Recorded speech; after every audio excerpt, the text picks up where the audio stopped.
అందరికీ నమస్కారం.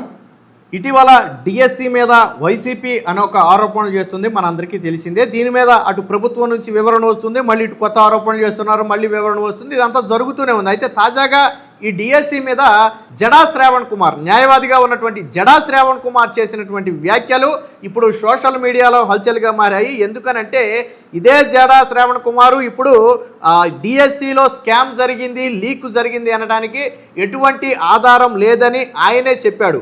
ట్విస్ట్ ఏంటంటే ఒక మహిళకి, అంటే ఒక డిఎస్సి అభ్యర్థికి సంబంధించి సంతోషి పార్వతి అనే ఒక మహిళ హైకోర్టులో ఒక పిటిషన్ వేస్తే డిఎస్సి మీద దానిని వాదించింది కూడా ఈ జడా శ్రావణే. సో ఇలాంటి జడా శ్రావణే డిఎస్సి మీద ఎటువంటి అవకతవకలు జరగలేదు, ఈ విషయంలో ప్రభుత్వం అబాసు పాలవుతుంది, కనీస ఆధారాలు కూడా లేకుండా డిఎస్సిలో స్కామ్ జరిగింది, లీక్ జరిగింది అనే ఆరోపణలు చేయడం కరెక్ట్ కాదు అని ఆయన చెబుతూనే కోర్టుకు వెళితే కనీసం కోర్టు పిటిషన్ తీసుకోవడానికి కూడా అనుమతించకుండా మొదట్లోనే తిరస్కరిస్తే దాన్ని కనీసం వీళ్ళు సుప్రీంకోర్టు కూడా తీసుకెళ్లే ప్రయత్నం చేయకుండా వదిలేశారు. అంటే వీళ్ళు చేస్తున్నది కేవలం రాజకీయ ఆరోపణలే తప్ప ఎటువంటి ఆధారాలు లేవు అని చెప్పి జడా శ్రావణ్ మాట్లాడటం అనేది జరిగింది. ఇప్పుడు అదే సోషల్ మీడియాలో వైరల్గా మారింది. ముందుగా అసలు జడా శ్రావణ్ ఏం మాట్లాడాడో ఒకసారి చూడండి. ఇక్కడికి డిఎస్సికి వచ్చేటప్పటికి డిఎస్సిలో ఎక్కడ కూడా పేపర్ లీక్ అయినట్టు అనుమానాలే తప్ప ఆధారాలు. నెంబర్ 2, పేపర్ లీక్ అయింది అని ప్రభుత్వం ఎక్కడ ఒప్పుకోవాలి. నెంబర్ 3, డిఎస్సిలో అక్రమాలు జరిగినాయి అని హైకోర్టులో వైఎస్ఆర్ కాంగ్రెస్ పార్టీ కేసు వేసినప్పుడు ఒక్క ఆధారం కూడా చూపించలేదని మొదటి రోజే డిస్మిస్ చేసింది కేసు. హైకోర్టులో డిస్మిస్ చేసిన కేసును వీళ్ళు సుప్రీంకోర్టు కూడా తీసుకెళ్ళాలి. నెంబర్ 3.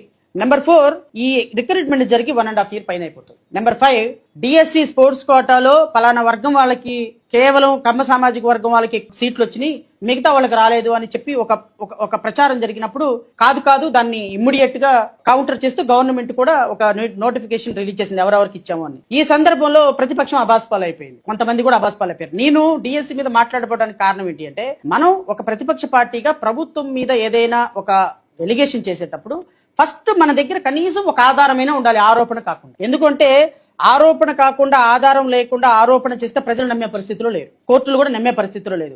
ఒక 5 సంవత్సరాలు ముఖ్యమంత్రిగా, ఒక ప్రతిపక్ష నేతగా మీరు ఒక ఆధారం లేని ఆరోపణ చేస్తే అబాస్పాలేది వైఎస్ఆర్ కాంగ్రెస్ పార్టీయే, నేను కాదు. సో విన్నారు కదా. సో ఆయన క్లియర్గా చెప్పాడు, డిఎస్సి మీద చేసిన ప్రతి దానికి దేనికి కూడా ఆధారం లేదు. పైగా అది ఎప్పుడో 1.5 years క్రితం జరిగినటువంటి డిఎస్సి. అలాగే ఏదో ఒక సామాజిక వర్గానికే డిఎస్సి పోస్టులు ఇచ్చేశారని ప్రచారం చేసే ప్రయత్నం చేస్తే దానికి ప్రభుత్వం వివరణ ఇచ్చింది. ఆ తర్వాత కూడా జగన్మోహన్ రెడ్డి అబాసు పాలయ్యాడు. అంటే జడా శ్రావణ్ కుమార్ ఏమంటాడంటే, నేను ఎందుకు డిఎస్సి మీద మాట్లాడటం లేదు అంటే, మనం ఏదైనా ఒక ఆరోపణ చేసేటప్పుడు దానికి కనీసం ఆధారం అనేది ఉంటే మనం దాని మీద ఆరోపణలు చేయొచ్చు.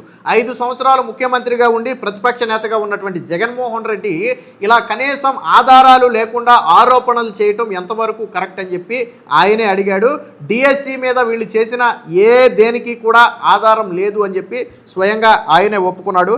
అలాగే డిఎస్సిలో స్కామ్ జరిగిందని ప్రభుత్వం ఎక్కడా ఒప్పుకోలే, అలాగే స్కామ్ జరిగిందని ఎక్కడా కేసులు రిజిస్టర్ కాలేదు, కోర్టు కూడా దాన్ని అగ్రీ చేయలేదు, ఎక్కడ ఎగ్జామ్ రద్దు చేసి దాన్ని పెట్టే ప్రయత్నం చేయలేదు. అంటే నీట్లో జరిగినట్టుగా రాష్ట్రంలో జరగలేదు. అలాగే హైకోర్టులో వైసీపీ అక్రమాలు జరిగాయని కేసు వేస్తే దాన్ని మొదట్లోనే కోర్టు డిస్మిస్ చేస్తే వాళ్ళు దాన్ని సుప్రీంకోర్టు కూడా సవాల్ చేసే ప్రయత్నం చేయకుండా కేసుని వెనక్కి తీసుకున్నారని చెప్పారు. ఇప్పుడు మనం జడా శ్రావణ్ గురించి ఎందుకు మాట్లాడుకుంటున్నాము అంటే, ఈ సంతోషి పార్వతి అనే ఒక మహిళ ఏదైతే నేను ఇందాక చెప్పానో ఆ మహిళ వేసినటువంటి కేసుకు సంబంధించి వాదించింది కూడా జడా శ్రావణ్ కుమారే. మీరు స్క్రీన్ మీద కూడా కావాలంటే చూడొచ్చు. దానికి సంబంధించినటువంటి కేసుకు సంబంధించినటువంటి డీటెయిల్స్ మీకు స్క్రీన్ మీద కనపడుతున్న చూడండి. Santoshi Parvathi versus the state of Andhra Pradesh Jada Shravan అని చెప్పి మీకు అక్కడ కనపడింది కదా. సో హైకోర్టులో ఈవిడ తరపున వాదించినటువంటి న్యాయవాది పేరు అనమాట. సో ఈవిడ ఇటీవల మొన్న మీడియా ముందుకు వచ్చి మాట్లాడింది కూడా ఈవిడే.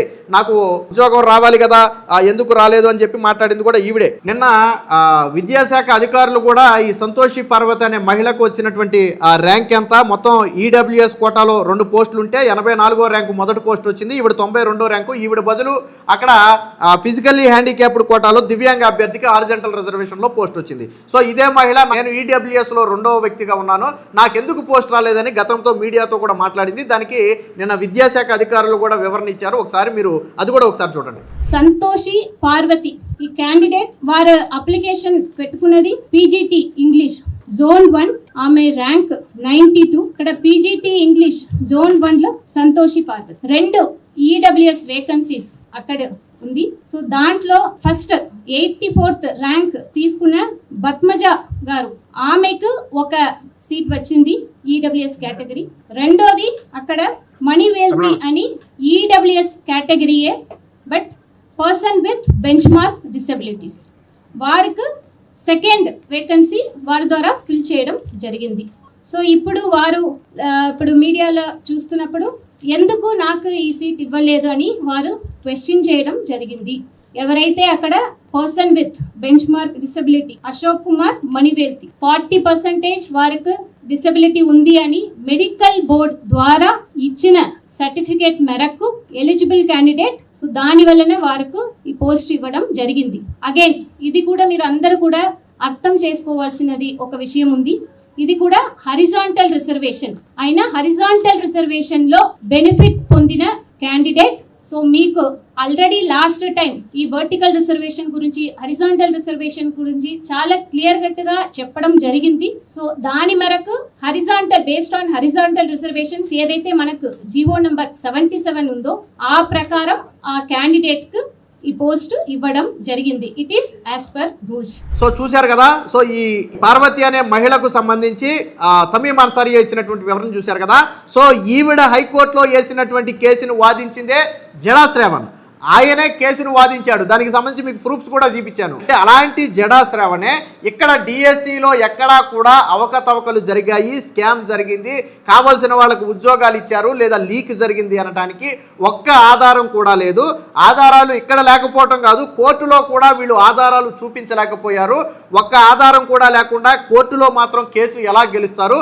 అందుకనే నేను డిఎస్సి గురించి మాట్లాడటం లేదు అంటే జడా శ్రావణ్ అడిగారు, డిఎస్సి మీద ఇంత రచ్చ జరుగుతుంటే మీరు ఎందుకు డిఎస్సి మీద మాట్లాడలేదని అడిగితే ఆయనే ఒక డిఎస్సి అభ్యర్థి తరపున కేసును వాదించినప్పటికీ కూడా ఆయన దీని మీద మాట్లాడటానికి నిరాకరించారు. ఎందుకని? ఆయన ఒక న్యాయవాదిగా ఆయన దగ్గరకు ఒక కేసు వచ్చింది, ఆయన టేకప్ చేస్తాడు, అది అందులో డౌట్ లేదు. బట్ ఆయన టేకప్ చేసినప్పుడు ఆయనకి విషయం అర్థమై ఉంటుంది, నిజంగా ప్రభుత్వం తరపున తప్పు ఉందా లేదా అనేది ఆయనకి అర్థమై ఉంటుంది. కాబట్టి ఆయన ఏం చెప్పాడు? ప్రభుత్వం సైడ్ నుంచి ఎటువంటి తప్పు లేదని చెప్పాడు, ఒకే సామాజిక వర్గానికి ఉద్యోగాలు ఇవ్వలేదు అని చెప్పాడు, అలాగే ఆధారాలు లేకుండా ఆరోపణలు చేస్తున్నారు అని చెప్పాడు. ఇదే ఇప్పుడు సోషల్ మీడియాలో హాట్ టాపిక్గా మారింది. ఒక డిఎస్సి అభ్యర్థి తరపున కేసు వాదించినటువంటి జడా శ్రావణే డిఎస్సిలో అక్రమాలు అవకతవకలు జరగలేదు అంటే ఆయన కేసును బాగా స్టడీ చేసి ఉంటాడు. కాబట్టి ఈ డిఎస్సి అభ్యర్థి తరపున ఆయన కోర్టులో వాదించడం కోసం ఖచ్చితంగా కేసు స్టడీ చేయాల్సిందే. సో ఆ క్రమంలో ఆయనకి ఏమర్థమై ఉంటుంది? సో వీళ్ళు అన్యాయం జరిగిందని వీళ్ళు అనుకుంటున్నారు, కానీ వాస్తవానికి ప్రభుత్వం సైడ్ అంతా కరెక్ట్గానే ఉంది. హారిజెంటల్ రిజర్వేషన్లోనే ఈ పార్వతి అనే మహిళకు ఉద్యోగం పోయింది, దాన్ని ఎవరూ ఏం చేయలేమని ఆయన భావనకు వచ్చాడు. కాబట్టి ఇప్పుడు డిఎస్సి మీద ఆయన వ్యాఖ్యలు చేస్తూ నేను అందుకే మాట్లాడలేదని చెప్పి ఆయన ఓపెన్ స్టేట్మెంట్ కూడా ఇవ్వడం జరిగింది. దీంతో ఇది వైసీపీకి మింగుడుపడిన అంశంగా మారింది. ఎందుకంటే ఇప్పటి వరకు వైసీపీకి అనుకూలంగా వివిధ సందర్భాల్లో మాట్లాడుకుంటూ కూటమి ప్రభుత్వాన్ని ప్రశ్నిస్తూ వస్తే అదే వైసీపీ సోషల్ మీడియాలో ఆయన వ్యాఖ్యలను తిప్పుకున్నారు. ఇప్పుడు అలాంటి జడా శ్రావణ్ కుమారే ఆరోపణలు లేకుండా ఆధారాలు చేస్తే అది ఎలా చెల్లుతుంది అని చెప్పి మాట్లాడటంతో వైసీపీ పరిస్థితి కక్కలేక మింగలేక అన్నట్టుగా ఉంది.